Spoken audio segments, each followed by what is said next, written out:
آپ کو دل سے پسند کرنے والی عورت یا مرد کی پہچان ان دو باتوں سے ہوتی ہے۔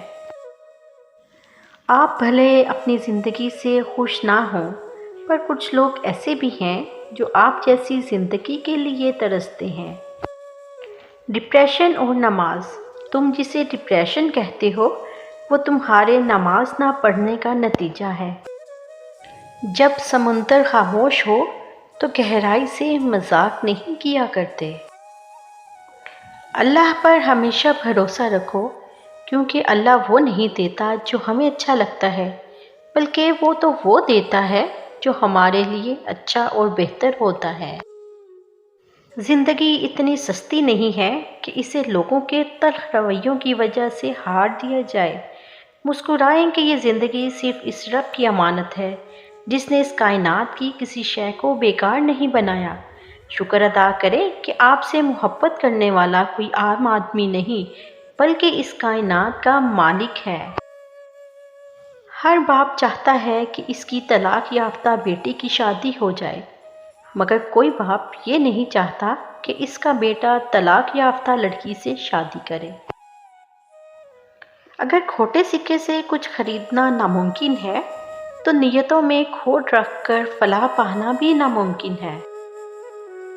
نبی کریم صلی اللہ علیہ وآلہ وسلم نے فرمایا، جو لوگ مر گئے ان کو برا نہ کہو، کیونکہ جو کچھ انہوں نے آگے بھیجا تھا اس کے پاس وہ خود پہنچ گئے ہیں۔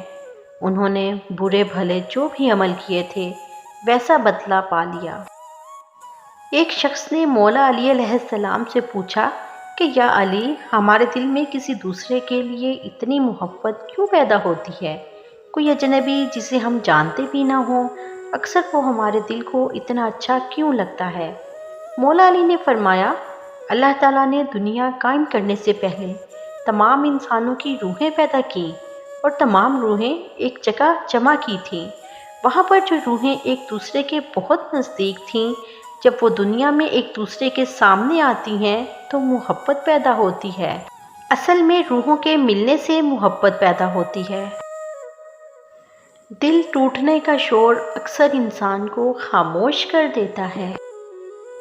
سوشل میڈیا کے دور میں کسی کو بھی آپشنز کی کمی نہیں، پھر بھی کوئی اگر آپ کے ساتھ مخلص ہے تو اس کی قدر کریں۔